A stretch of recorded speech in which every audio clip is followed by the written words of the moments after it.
ಗುರುವೇ ನಮಃ.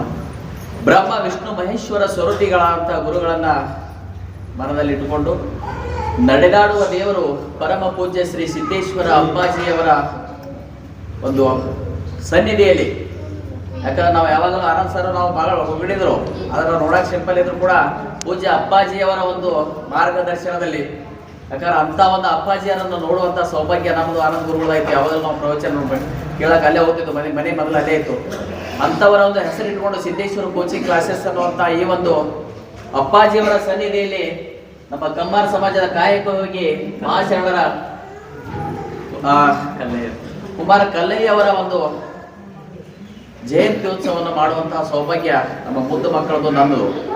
ಈ ಒಂದು ಕಾರ್ಯಕ್ರಮದಲ್ಲಿ ಆನಂದ್ ಸರ್ ಮತ್ತೆಲ್ಲ ಗುರು ಹಿರಿಯರು ಹೇಳಿದ್ರು, ನಾನು ಮೊದಲಿಂದ ಹೇಳ್ಕೊತ ಬಂದಿದ್ದೇನೆ, ಯಾವುದೇ ಜಾತಿ ಅಂದ್ರೆ ಜಾತ್ಯತೀತವಾಗಿ ನಾವು ಇಲ್ಲಿ ಸಮಾಜಕ್ಕೆ ಸೇವೆಯನ್ನು ಮಾಡ್ಕೊತ ಬಂದಿದ್ದೀವಿ. ನಾನು ಮೂಲತಃ ಮಹಾರಾಷ್ಟ್ರದಿಂದ ವಿಜಯಪುರ ಬಂದು 18 ವರ್ಷಗಳಾಯ್ತು. ಆನಂದ್ ಸರ್ ಅಂತವ್ರು, ಸರ್ ಅಂತವ್ರು ಎಲ್ಲ ಗುರು ಹಿರಿಯರು ಅಂಗೈಲಿ ಹಿಡ್ಕೊಂಡು ನಾನು ಬೆಳೆಸ್ತಾ ಇದ್ದೆ, ಬೆಳೆಸಿರಿ. ಇಂಥ ಒಂದು ಸೌಭಾಗ್ಯ ಈ ಒಂದು ಸನ್ನಿಧಿಯಲ್ಲಿ ಇನ್ನ ಈಗ ಹೊಗಳಿದ್ರು ಆಶ್ರಯ ಕೊಟ್ರು ಅಂತೇಳಿ. ಆಶ್ರಯ ಏನಂತಲ್ಲ, ಯಾಕಂದ್ರೆ ಬರುವಾಗ ಒಬ್ಬರೇ ಹೋಗುವ ಒಬ್ಬರೇ, ಬಂದು ಹೋಗೋ ನಡುವೆ ಇಂಥವ್ರು ಏನು ನಮ್ಮ ಬಳಗ ಸಿಗ್ತದೆ, ಅದೇ ನಮ್ಮ ದೊಡ್ಡ ಒಂದು ಸಾಧನೆ ಅಂತಕ್ಕಿಂತ ಒಂದು ದೊಡ್ಡ ಆಸ್ತಿ ಅಂತ ಹೇಳ್ಬೋದು. ತಮ್ಮೆಲ್ಲರ ಪ್ರೀತಿ ವಿಶ್ವಾಸಕ್ಕೆ ನಾನು ಯಾವಾಗಲೂ ಚಿರಋಣಿ. ಬಹಳ ದೊಡ್ಡ ಪಟ್ಟ ಸನ್ಮಾನ ಮಾಡುವಂತ ಮಾಡಿಸೋಳಂತ ಯೋಗ ಇನ್ನ ಯಾಕಂದ್ರೆ ಅಷ್ಟು ದೊಡ್ಡವರಾಗಲಿ ಗುರು ಹಿರಿಯರ ತಮ್ಮ ಶುಭಾಶೀರ್ವಾದ ಯಾವಾಗಲೂ ಇರಲಿ. ನಾನು ಕೂಡ ತಮ್ಮೊಂದಿಗೆ ಯಾವಾಗಲೂ ಇರ್ತೀವಿ, ನಮ್ಮ ಜೊತೆಗೆ ನಾವೆಲ್ಲರೂ ಅಲ್ಲಿ ಅಂತ ಹೇಳ್ತಾ ನನ್ನ 2 ಮಾತುಗಳಿಗೆ ಪೂರ್ಣ ವಿರಾಮವನ್ನು ಹೇಳ್ತಾ ಇದ್ದೇನೆ. ಜೈ ಹಿಂದ್. ನಾವು ಶ್ರೀ ಸಿದ್ದೇಶ್ವರ್ ಕೋಚಿಂಗ್ ಕ್ಲಾಸಸ್ ಹಾಗೂ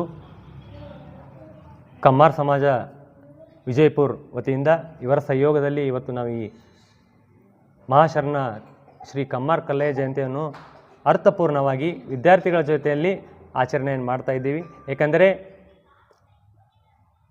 ಬೆಳೆಯುವ ಸಿರಿ ಮೊಳಕೆಯಲ್ಲಿ ಅನ್ನುವಂತೆ ವಿದ್ಯಾರ್ಥಿಗಳಲ್ಲಿ ನಾವು ಈಗಿನಿಂದಲೇ ನಾವು ಮೌಲ್ಯವನ್ನು ಬಿತ್ತಿದರೆ ಅವರು ಸಹ ಒಂದು ನಿಜವಾದ ಮುಂದೆ ಶರಣರಾಗುವಂಥ, ಅಂದರೆ ಕಾಯಕದಲ್ಲಿ ಆ ತತ್ವವನ್ನು ಅಳಿಸ್ಕೊಂಡ್ರೆ ವಿದ್ಯಾರ್ಥಿ ಜೀವನದಲ್ಲೇ ಆ ಕಾಯಕ ತತ್ವ ಆಗಿರ್ಬೋದು, ಜೀವನದ ಕೆಲವೊಂದು ಶರಣರ ಆಗಿರಬಹುದು, ಆ ಮೌಲ್ಯಗಳನ್ನು ವಿದ್ಯಾರ್ಥಿ ಜೀವನದಲ್ಲಿ ಅಳವಡಿಸ್ಕೊಂಡ್ರೆ ಮುಂದೆ ಸಾಗುವಂಥ ಜೀವನ ಅವರಿಗೆ ತುಂಬ ಸುಖಕರವಾದ ಜೀವನ ಆಗಿರ್ಬೋದು.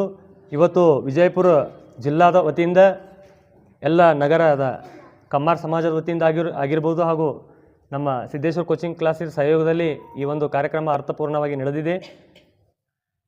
ಕಮ್ಮಾರ್ ಶರಣ ಕಲ್ಲಯ್ಯನವರು ಸುಮಾರು 12ನೇ ಶತಮಾನದಲ್ಲಿ ಬಸವಣ್ಣನ ಜೊತೆಗೂಡಿ ಕಾಯಕ ತತ್ವವನ್ನು ತಮ್ಮ ಜೀವನದಲ್ಲಿ ಅಳವಡಿಸ್ಕೊಂಡು ಕಾಯಕವನ್ನು ಮಾಡ್ತಾ ತಮ್ಮ ಜೀವನವನ್ನು ನಡೆಸ್ತಾ ಇದ್ದರು ಹಾಗೂ ಇತರರಿಗೂ ಮಾದರಿಯಾಗಿದ್ದರು. ಅವರ ತತ್ವಗಳು ಇಂದಿಗೂ ಸಹ, ಸಮಕಾಲೀನ ತತ್ವಗಳು ಇಂದಿಗೂ ಸಹ ಜೀವಂತವಾಗಿವೆ. ಅವರು ಶರಣರು ಈಗ ಇರಲಿಕ್ಕಿಲ್ಲ, ಆದರೆ ಅವರು ಹಾಕಿಕೊಟ್ಟಂಥ ಮಾರ್ಗದರ್ಶನದಲ್ಲಿ ನಾವೆಲ್ಲರೂ ನಡೆಯೋಣ ಅಂತ ಹೇಳಿ ಒಂದು ಸಂದರ್ಭದಲ್ಲಿ ಹೇಳಲಿಕ್ಕೆ ಇಷ್ಟಪಡ್ತೀನಿ. ಗುರು ವಿಷ್ಣು ಗುರುದೇವೋ ಮಹೇಶ್ವರ ಗುರು ಸಾಕ್ಷಾತ್ ಪರಬ್ರಹ್ಮ ತಸ್ಮೈ ಶ್ರೀ ಗುರುವೇ ನಮಃ. ಹಾಗಾಗಿ ಎಲ್ಲರಿಗೂ ಪ್ರತಿಯೊಂದು ಜಾತಿಯಲ್ಲೂ ಕೂಡ ಒಬ್ಬೊಬ್ಬರು ಗುರು ಇರ್ತಾರೆ. ಹಾಗಾಗಿ ನಮ್ಮ ಕಾಯಕ ಯೋಗಿ ಮಹಾಶರಣ ಕಮ್ಮಾರ ಕಲ್ಲಯ್ಯನವರ ಇವತ್ತು ಜಯಂತ್ಯೋತ್ಸವದ ಅಂಗವಾಗಿ ನಾವೆಲ್ಲ ಇಲ್ಲಿ ಸೇರಿದ್ದೀವಿ. ಈ ಒಂದು ಸಂದರ್ಭದಲ್ಲಿ ನಾವು ವಿಜೃಂಭಣೆಯಿಂದ ಪ್ರಪ್ರಥಮವಾಗಿ ಈ ಒಂದು ಸಭೆಯನ್ನು ಅತ್ಯಂತ ಯಶಸ್ವಿಯಾಗಿ ನೆರವೇರಿಸಿದ್ದೀವಿ. ಹಾಗಾಗಿ ಅದನ್ನು ಹೇಳ್ಕೊಳ್ಳಿಕ್ಕೆ ತುಂಬ ಒಂದು ಖುಷಿ ಆಗುತ್ತೆ. ಇವತ್ತು ನಾವೆಲ್ಲ ಮಾಡಿರುವಂಥ ಈ ಒಂದು ಕಾರ್ಯದ ಬಗ್ಗೆ ಮತ್ತು ಅವ್ರ ಬಗ್ಗೆ ನಾವು ಅವರು ಹಾಕಿಕೊಟ್ಟಂಥ ಮಾರ್ಗದರ್ಶನದಲ್ಲಿ ನಾವೆಲ್ಲರೂ ಮುಂದುವರಿತೀವಿ ಅಂತ ಹೇಳ್ತಾ ನನ್ನ 2 ಮಾತುಗಳನ್ನ ಮುಗಿಸ್ತೀನಿ.